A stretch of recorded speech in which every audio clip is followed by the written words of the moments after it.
What is up, everybody? Welcome to Outside the Cage. Happy International Fight Week. We're going to be coming at you tomorrow with a preview show, but first we got to recap UFC Saudi Arabia building a UFC 306 in the Sphere card and some other MMA news that happened this week. How you doing, brother? Happy International Fight Week. I'm doing great, man. Happy IFW to you as well.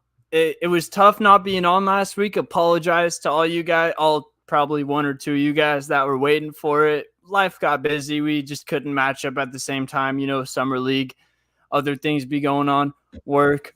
But, man, this International Fight Week is just not hitting the same. I'm going to throw these up there really quick for everybody, but here's the last 2 years really quick. This is last year's International Fight Week card, the one we were at. Bro. So, let me ask you. I know that it's a great card. Don't get me wrong. It's a good card. Do you think you have a little more bias towards it because we were there?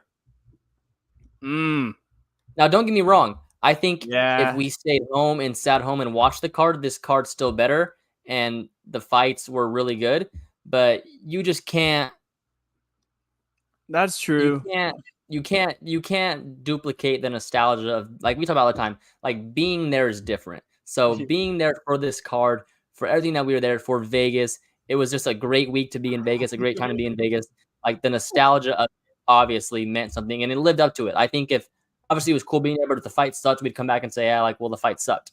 But we've been lucky, bro, because you've been to 3, but I've been 2. But the 2 that I've been to I've hit 2 for 2 on like them being really good cards. But then again, not just because I was there. Obviously, the nostalgia because I was there, but like you look back and they're like really good cards. Like, this card was a really good card.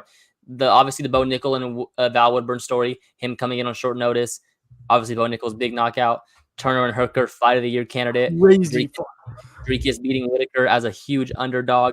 Moreno Pantoja, a classic fight. We got a new champion there. And then obviously the main event, Volk and Yair, Volk with the knockout. So, hey, don't forget Robbie's retirement as the Robbie's end of the fight. Yeah. That shit was ridiculous. That shit was like, I would say that this International Fight Week had better names on it from 2 years ago. But the one we went to, UFC 290, just some of the best fights we have ever seen on a card, man. Nothing disappointed that night. Remember when Trump and Kid Rock walked in with Dana? And the arena just went nuts.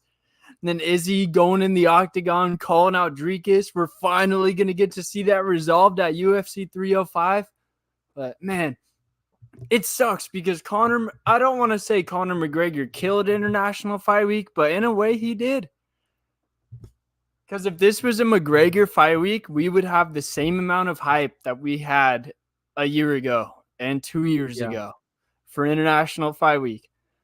But that hype's, it's still going to be a great card. I'm still excited. Even 276 was really good. Like, the Adesanya and Cannonier fight didn't live up to the hype, but it was still just great to see Izzy. Izzy came out with the Undertaker shit. That shit was so hard. I say on paper. And a lot of it is just like a lot of storylines too. Like, the nostalgia of this card was really good as well. Like, you obviously have the Volk and Holloway story. Nothing needs to be said. Strickland and Pereira. The story behind that was Pereira coming in off fighting 2 or 3 times in the UFC, trying to hunt down Izzy, gets a big knockout over Strickland. O'Malley and Peter Munoz. O'Malley's first ranked fight, big time fight. And then obviously Adesanya and Cannonier. Anytime Adesanya fights is big. So the nostalgia of that week was big too. And I just don't feel it this week. No. And it fucking sucks, man. Because if it wasn't for the whole McGregor thing and the UFC having to cater everything around Conor McGregor, we would have that same amount of hype for International Fight Week because it would have been insane fights from the early prelims all the way up until the main event. That's what Dana does on International Fight Week, and he picks the McGregor basket because you pay McGregor millions, whereas you could put those tens of thousands and hundreds of thousands into other really good fighters. But I just think they gambled everything on McGregor for International Fight Week, and now it's still a good card, but it's just nothing like this or it's nothing like that right there. We're just Let it's me ask you this. unfortunate. If Connor's on this card instead of Alex and Yuri, I still don't think this card is better than the last 2 international fight weeks. Like, Yeah, I think I've gotten to the point, bro, where it's like, and maybe it's just as I've learned the sport more and become like more of a true fan of the sport and not so much casual fan, like Connor fighting doesn't really move me like that. Like I wasn't really like yeah, it sucked he wasn't fighting, but like I wasn't like let down. Like I think I'm still gonna watch it as much as I would have watched it if he wasn't fighting. Like I just don't think that he doesn't move me like that anymore because I don't know. I always look at the bigger picture. Like what are you fighting for? Like if he's gonna come make a title run, cool.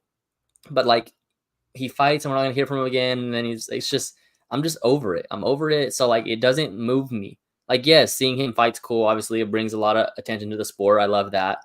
But it doesn't move me like a Adesanya and Pereira moved me. It doesn't move me like that. or like a It doesn't Sugar move and me like a Topuria would. Adesanya, yeah, like a Sugar and Aljo moved me. Like a Izzy and Dricus is gonna move me. Like a John Jones Yeah. coming back moved me. Like it doesn't move me like that because there's just never nothing at stake. It's just a fight. Yeah, in terms of advancing the sport, Pereira versus Yuri 2 and Diego Lopes versus Ortega, those are better fights for advancing the sport. Which, yeah, I agree with you. Everything you said. That one Connor fight is not worth having a stacked prelims and a stacked early prelims. Trading that for one guy at the top of the card, it's not worth it, and it sucks.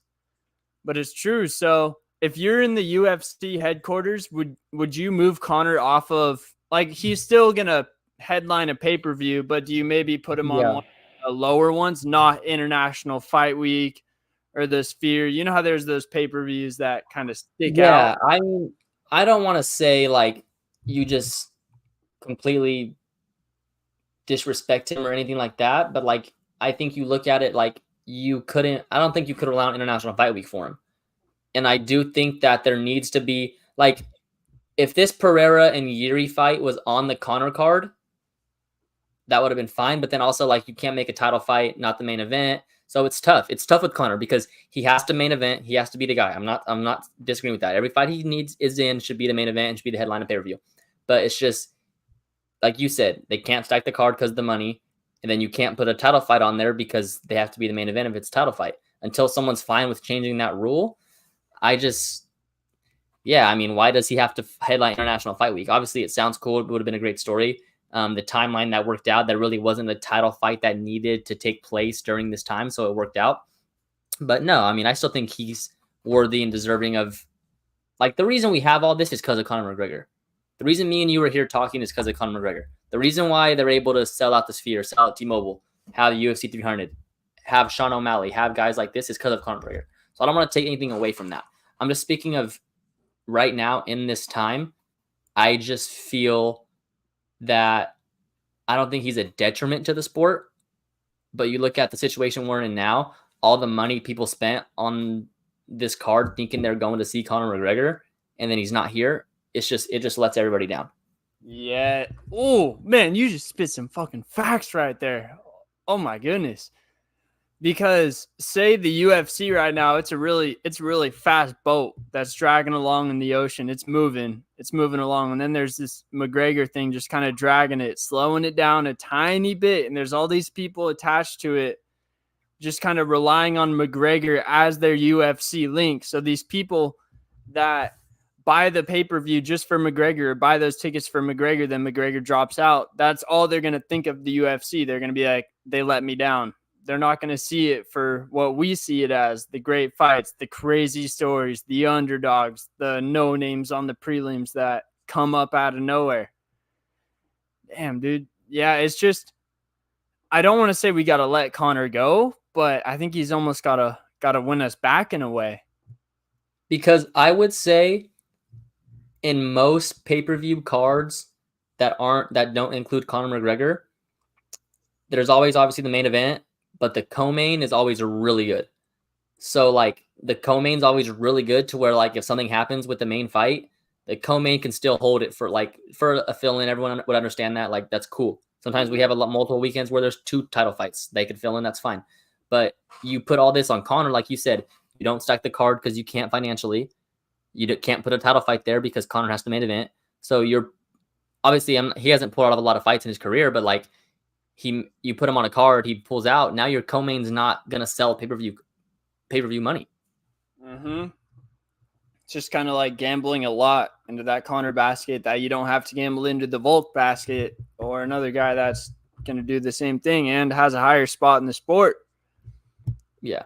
I mean, obviously they can't. Again, I'm not sitting on here saying screw Conor and they need to move on. They don't. Conor's great. Conor's a legend. Conor's the reason we have this sport. Again, let me reiterate that.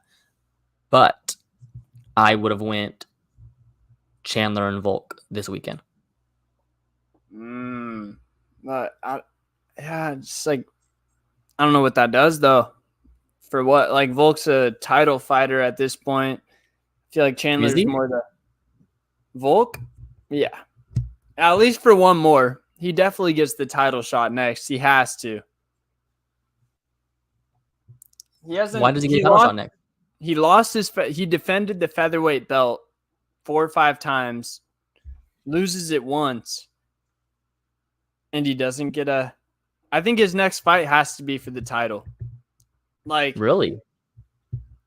I'm not saying he's gonna. I think Max is next for the title, but I think Volk his next fights fight the for winner. the title. I think there's a chance we get Volk Max 4, and I've been seeing it out there more. It's not a crazy thing anymore. It could happen if Max beats Topuria. That is the most likely fight, and I don't think anyone's mad about it. Dude, that'd be crazy. Just like everything that they went through and then like they've gone through since. And then again, that'd be nuts. And it's not like they're forcing it at all. Like they were trying to avoid it, but it still happened just because they keep winning. Like Volk kept winning for the last 5-6 years. Max he's only lost to Volk.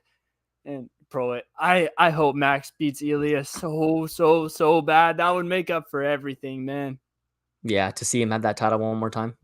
How do you feel about that one? There's no odds out or anything like that, but just predictions wise, what's your initial thoughts? The way like the sport is and the way it is, I just don't see how the UFC gods let Max win. It sucks to say like it's the Ilya Topuria next generation type shit. It's the next era. But Max has that magic to him, man. Remember before the Gaethje fight when we were doing the predictions, I'm like, I don't have a good reason, but I'm genuinely picking Max. And I feel like I'm going to be that same way for the Topuria fight because like Ilya's probably faster. He's probably more technical. He might even be stronger. He might be a better grappler, but I don't know. There's just something about Max Holloway when he gets locked in that octagon. He's a different animal. Yeah. All right. Should we? Damn, great fucking intro. Yeah, we got to get into the Saudi card. Robert Whittaker with a knockout. Yes, you heard that right. Robert Whittaker with a knockout over Ikram Aliskerov in the first round. What a knockout it was. That was nuts. Bro, that uppercut. Anytime someone lands a rear uppercut, it just looks so badass because they have to wind that thing all the way up from the backhand, just send it all the way down from the belly up to the chin. And that was, whoa, I can't lie. I did one of, you know how I love those bets where it's like a fighter to win in the round to start? I did Robert Whittaker to win in round 3 to start for plus 140. And I was like, oh, that's locked. Robbie's just going to pick him apart. I know, dude. I put a lot on over 2.5. But it was hard to even be mad at it. Yeah, I know. It's like, how could I be mad at Robert Whittaker getting a I was mad that I didn't just put that on Whittaker to win. Because it was, dude, I felt disrespected for Whittaker by those lines. That line just scared me, though. Like, why? It looked too easy. Little trap game type shit. Yeah. Dude, I think we both still have a little bit of PTSD from 2 years ago when we put, like, we were we relied our whole night on Whitaker winning pretty much. I He was in every parlayed parlay. him with when him and Dricus fought. Pretty much every bet I did, I parlayed with Whitaker money line just because I was like, he's gonna win. It's gonna boost it a little bit. Yeah. Do you believe Whitaker when he says that was an off night against Dricus? And like, because seeing his last two performances, Yeah, shit. I mean that he got happens, bro. I mean, we haven't seen Izzy since, but I mean that's just how Izzy looked versus Sean Strickland. Yeah. Like, I thought Whitaker's chin was gone in the Dricus fight, but then he gets hit by Paulo Costa's spinning wheel kick, like clean at UFC 298. And then in the first round, he got hit by that. And he went on to win the fight and dominate. So, I mean, obviously, he still has a chin. And then you see him a couple nights ago against Ikram. He still looks like a fucking guy. What if I told you a year ago that there's a very good possibility that Max Holloway and Volk fight again and that Whitaker and Izzy fight again? I wouldn't have believed you, but I'd be happy to hear it. Yeah. Like, Max and Whitaker are two guys that you can just get behind. Yeah. So that's the question up for debate now is what's next for Whitaker? The easy pick obviously seems like Sean Strickland versus Whitaker. Winner fights winner of Izzy and Dricus. But Sean's saying he's going to wait. Yeah, I'll pull up the quote right here. You want to read it off? This is Sean Strickland here via X, sorry. Nah, Twitter. We still call it Twitter around here. I keep getting asked to fight Whitaker. I beat Izzy. The world knows I beat Dricus. Whitaker lost to both. I am the number one contender. I defend that spot easily against Costa. I will wait. Okay. There's nothing wrong with it. Yes. At first glance is this. At first glance, it's like, oh yeah, Whitaker versus Strickland. But I forgot for a quick second that Strickland already beat Paulo. So if you're the champion, you lose, you fight a non-title fight, and you win, I think you're back again. You shouldn't have to fight twice. Yeah, you shouldn't have to fight twice. It was a split decision. He didn't get knocked out or anything like that. And I think it's, as much as I want to see them fight, because I love this division, I love kind of like that 4 or 5 group of guys. I think it's best if Sean Strickland waits for both sides, for the UFC and for Sean Strickland, because whoever wins that Izzy or Dricus fight, that fight sells, and that's a big storyline. Oh hell yeah! Either way. Yeah. So yeah, I like that either way. Where does Robert go though? Because I agree that Strickland deserves the next title shot. We said if he beats Costa, he gets the shot, and he beat him convincingly. So he's got to be in line. But you look at the middleweight rankings. Let me get it up right now. I meant to put a picture in here for it so we could all see it. But basically, Strickland 1, Izzy 2, Whitaker 3, Imavov 4.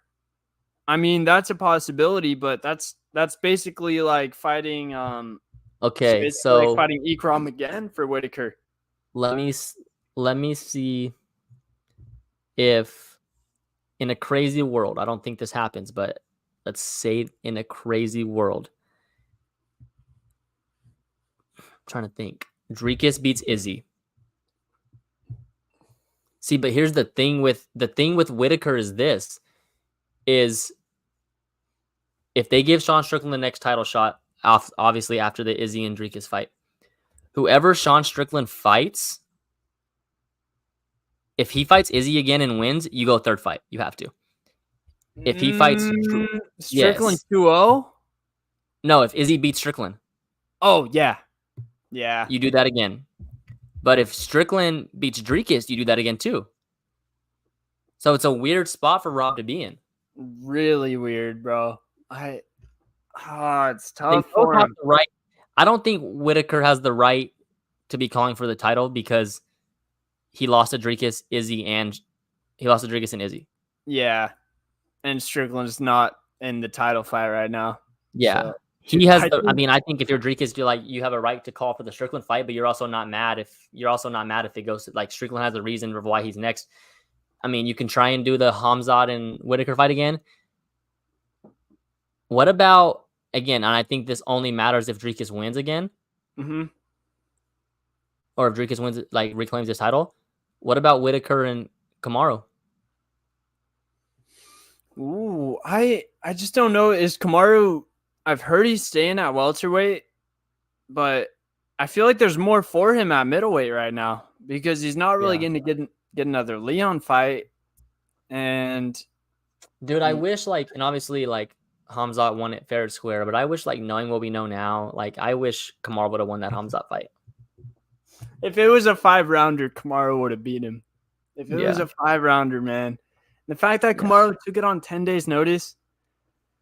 Dude. Yeah, and that's why, and again, you lose a fight, but I think that kind of like the Jorge Masvidal situation, you take a fight that short notice, you save the card, you do all this. I think if you fight a close enough fight, you get another big fight or you get another shot at it.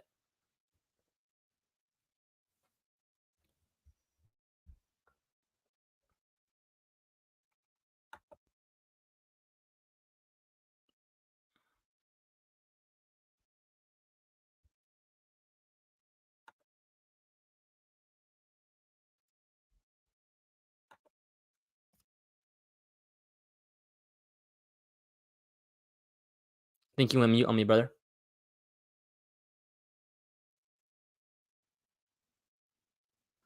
Good looks. You got me now? Yeah. Yes, sir. We'll be editing that out.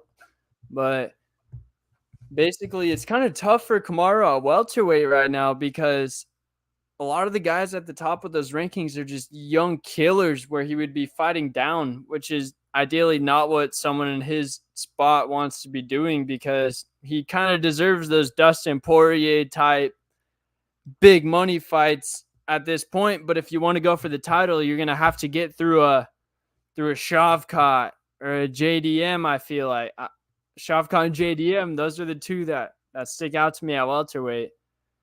But yeah, Kamaru's in a weird spot. I don't really see a great fight for him at middleweight or welterweight. But dude, a Whitaker versus Kamaru title eliminator at middleweight. Yeah, that's big. Sign me up. That's big. Good card.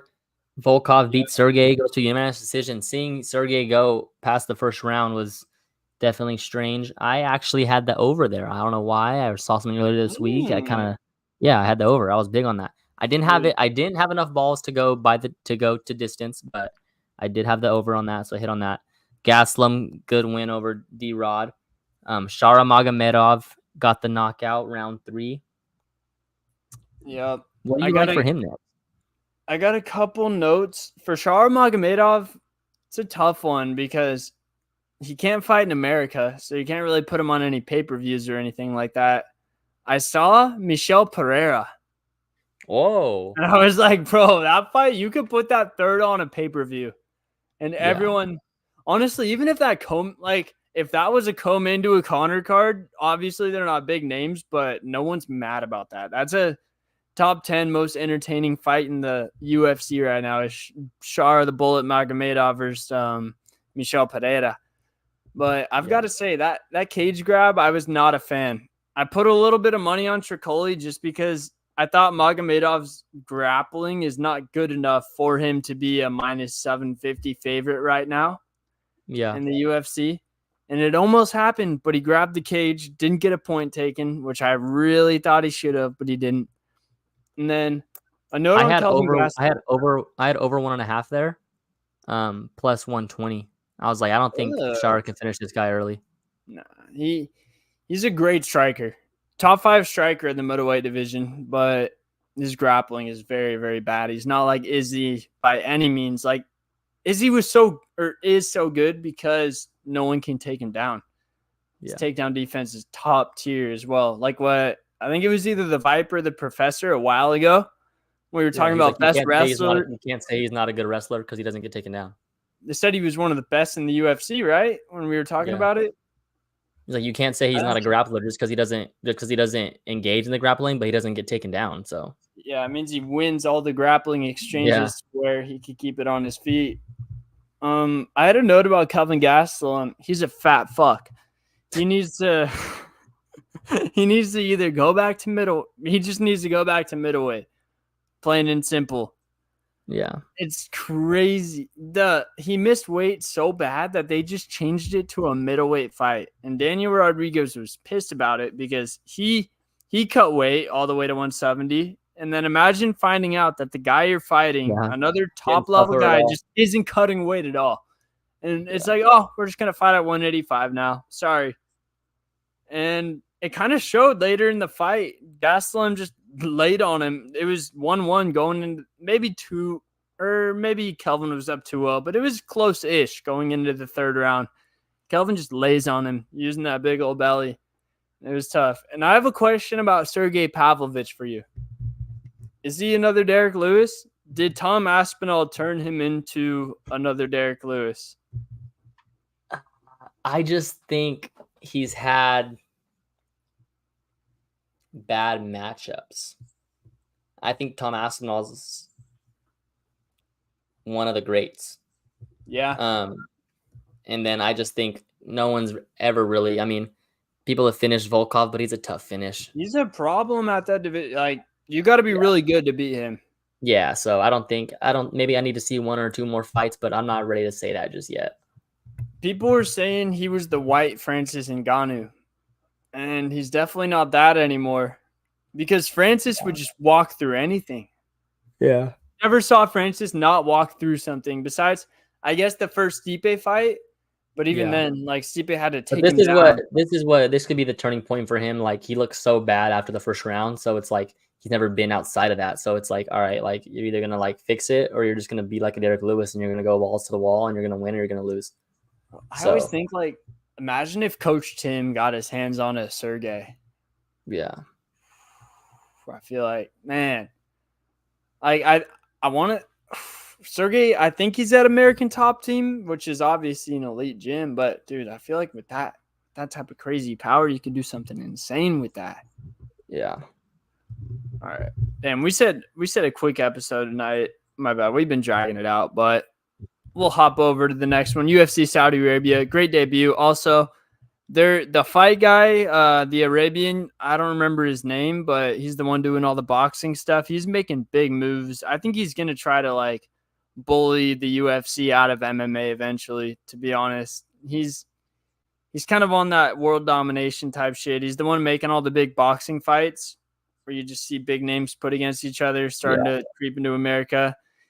Said he wants a pay-per-view for the next Saudi fight, which is already like breaking the contract because the UFC signed the deal for like 3 years of fight night. So it's kind of a bad sign. Like, you know, just initially when you see someone wanting to like go back on the contract you signed, you could tell he's like bad intentions. All right. Last words. Now, UFC 306. I should have put a picture up here, but we're talking about the Sphere. This is going to be, as Dana White said, the greatest live sporting event in history. Not combat sports, not basketball, not football, not baseball, any sport ever. This is going to be the greatest one, the Sphere. He said he's already put $16 million into this thing. It's a one-off. We're never going to see it again. And I believe it because you see videos of how concerts look in the Sphere. It's insane. So I'm guessing the Octagon's gonna be. Actually, we'll talk about this closer to it. I'll put pictures in here and shit to explain what I'm saying right now. But basically, this is just gonna be an insane ass card. And based off of what we know at the moment, obviously things can change. This is a sport; things change every day. But we're gonna build our UFC 306 ideal card. And in the main event, obviously, Suga versus Merab is the rumored main event. We've also got Max versus Ilia Topuria. If you had to choose, which one would you choose to main event the Sphere between those two? I knew that question was coming.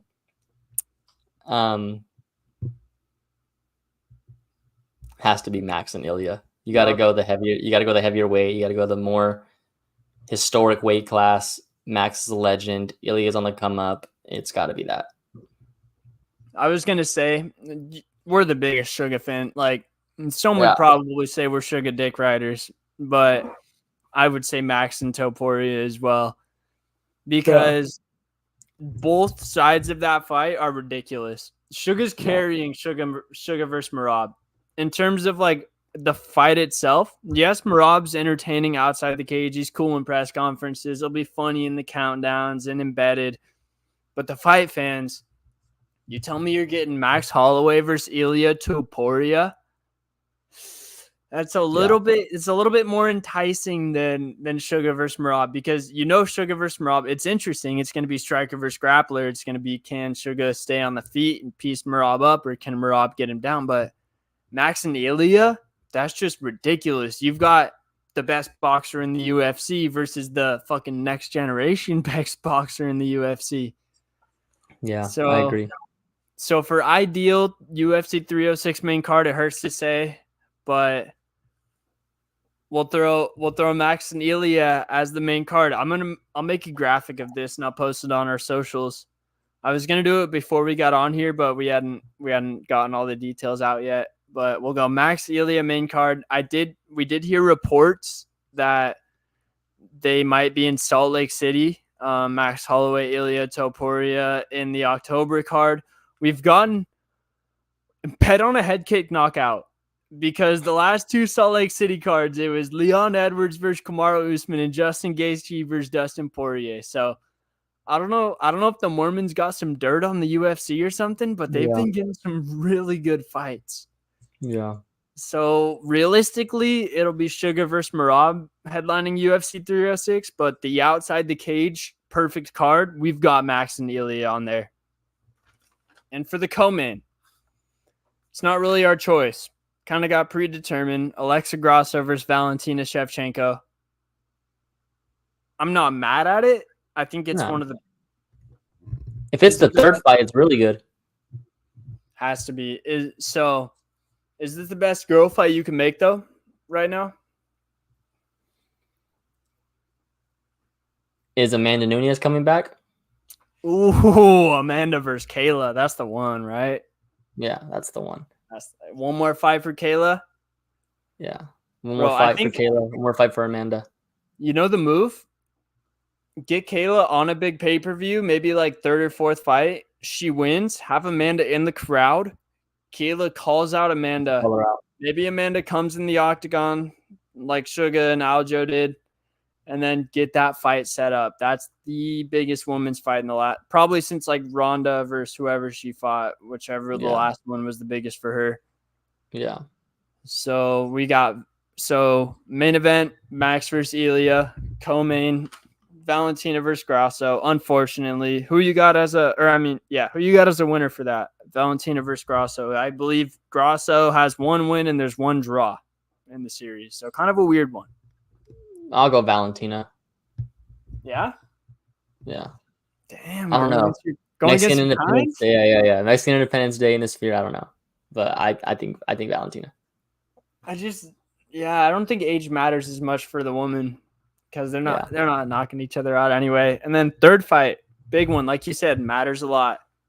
I got 3 options written down. Obviously, these aren't the only 3. Injuries could play a part.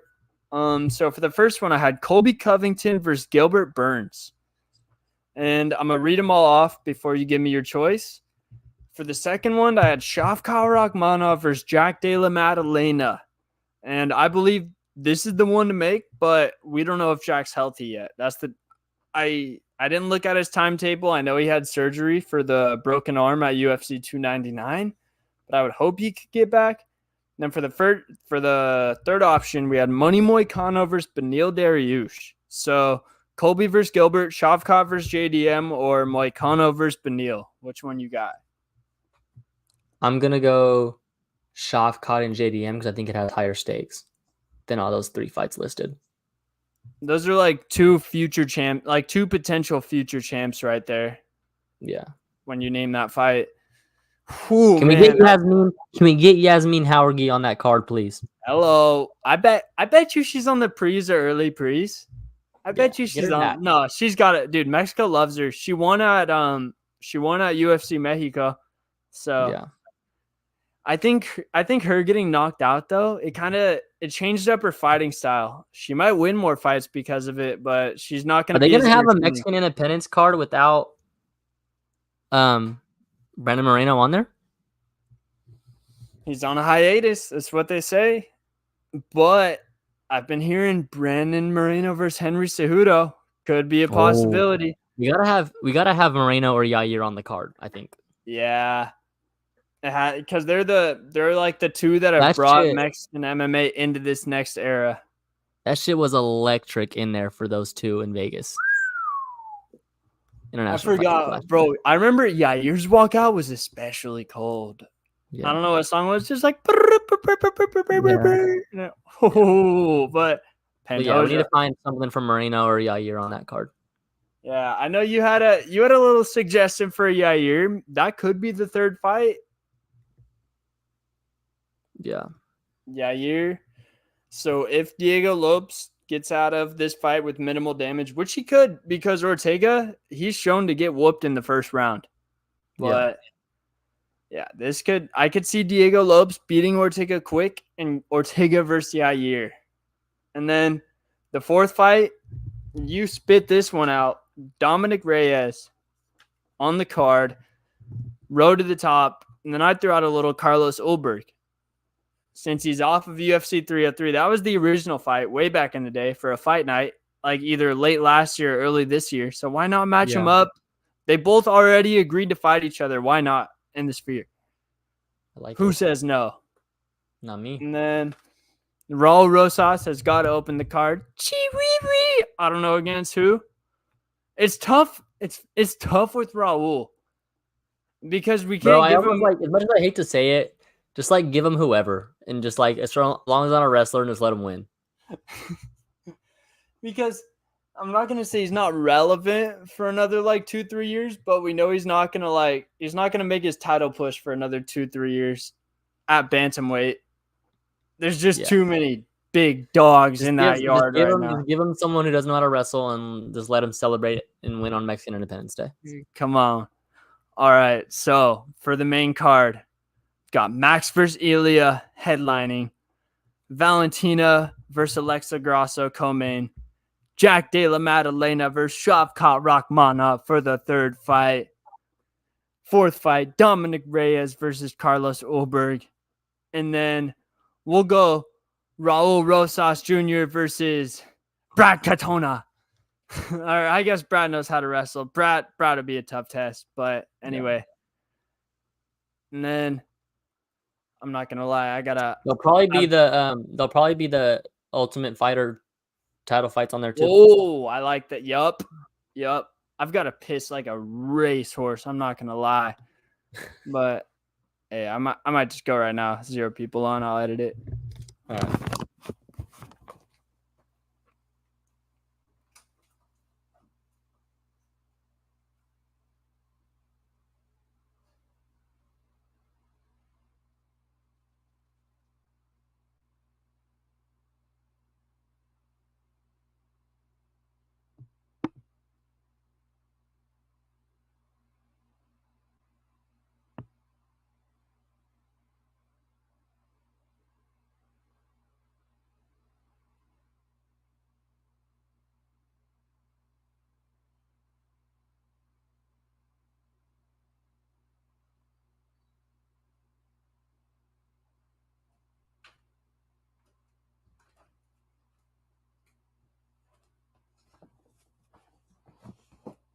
All right, my bad.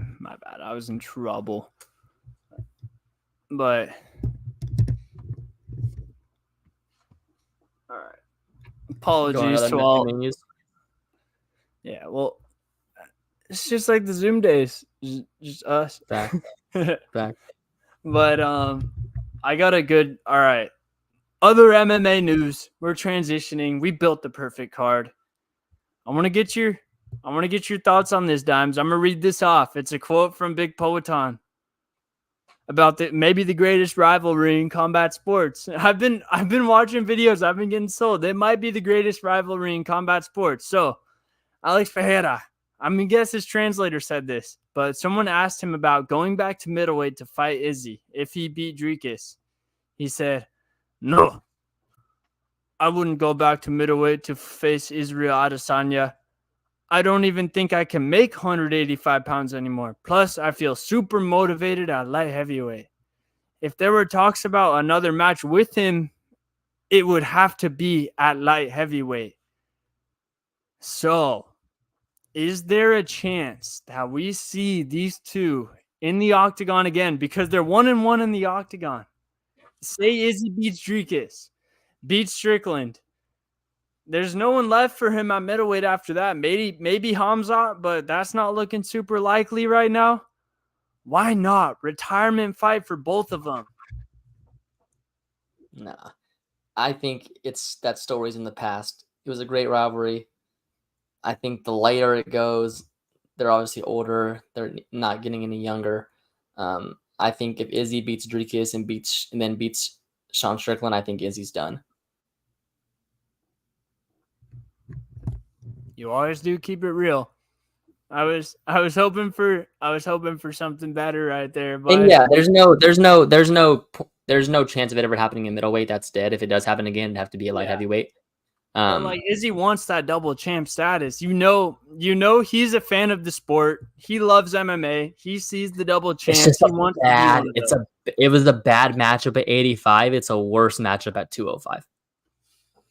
But I mean, there's a reason Izzy was the favorite every time they fought. There's a reason. Like it's one of the greatest rivalries for a reason. Izzy was the thing is, it's like Izzy's more skilled than Pereira, but for every 5 times Izzy hits him, it equals 1 that Alex hits Izzy. So it's just, oh, man. I'd argue he said, I can't make 85 no more. I'd argue he never did make 85. Hello. Where were those fights at? Miami and where was their first fight at? New York. Oh, yeah. Madison Square Garden. New York. They could be corrupt over there in the mob. Yeah. So if you had to bet money, you would say what would your odds be for them not fighting again?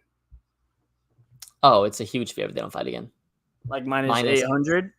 No, I wouldn't go that. It's like minus 300, 350. They don't fight again. Okay, I like that. It's just I don't see a path for it, and I don't think either one really wants it. I think they both know like pretty much every other fight is easier for them. The way that they know each other and the way that it's just such a sick game recognized game, bro. Like this dude knows, bro, I can't fucking beat you, and I don't think you could beat me, but I don't want no fucking problems. It's not like fucking basketball where you just show up and you're like, KD and LeBron, we don't know. But I genuinely think they both fear each other in a respect way. Not scared, but they both fear each other in a respect way. It's like, why fight him when I could fight this guy for the same amount of money and the same amount of clout and everything? Yeah. Really, dude. I was thinking about it. It might be the best rivalry in combat sports history. Yeah, because their fights were so good too. Every single one. Single one. And they were just in classic places, bro. Miami and Madison Square Garden. You couldn't get any better than that. And even the kickboxing ones, it was a bad decision, so that leaves controversy. And then in the second one, Izzy was beating Pereira, and then Pereira knocks him out. So I just don't like the fight for either one. I mean, that's like I said, I think it's in the past. I think they're both on to not greater things, but they have other stories to finish. Yeah. I love what Alex is doing at light heavyweight. And quite frankly, bro, being biased, I like Alex Pereira. And I don't want to have to not like him again because the whole rivalry thing made me not like him, and I like him. So I don't want to go back to not liking him because he's truly one of the best to ever do it. So I don't want to go through that again. I like where he is now. I like where our relationship's at right now. So I don't want to have to. I don't want to. I was about to say you probably like being an Alex Pereira fan and just genuinely being able to be a fan of him and enjoy his content and his fights and everything. I used to have to come on here and hate him, bro. Remember those days? Hated him. You used to have to just pick and choose every little thing. Yeah. Man, good time. Hey, we're almost at our 2-year anniversary, bro. Damn. We've got to do something for it, but I think the first week of July, because remember it was after we watched International Fight Week 2 years ago. We started the pod. Yep. So we're about to be at our 2 years, bro. Hey, remember I would say 99% of podcasts don't make it to 50 episodes? Yeah, I think it's time for another live stream and get drunk. Yep, we definitely got one coming to y'all in Palm Springs. Oh yeah, we're back And on that. hopefully that's not during the off season. It might be during like the weeks when the UFC's off, huh? Nah, we should be good. We'll be all right. If But not, we'll anyway, just do a pod. oh yeah, and dude, we're getting another live stream to y'all Yeah, for real sure. fucking soon. One more thing before we get out of here. We said a quick one. Holy shit, 45 minutes. That's what happens when we don't get on here for 2 weeks. We got too much to talk about, but Is this real? I don't know. Kevin Holland put it on his Okay, Instagram. I It need looks you to find this out because this makes 0 sense. The reason it happened is because Macy Barber pulled out of the main event versus Rose. Yeah, but I heard Rose, they were trying to find another fight for Rose because they want Rose to main event Yeah. still. I don't know, man. I don't know. This is from Kevin Holland's Instagram, so I probably shouldn't even be putting that up. We like to post legit things on this show. That one might not be. All right, I'll see you tomorrow. Yes, sir. We'll be back tomorrow for the super preview. Let's get it. Hell yeah. Doses.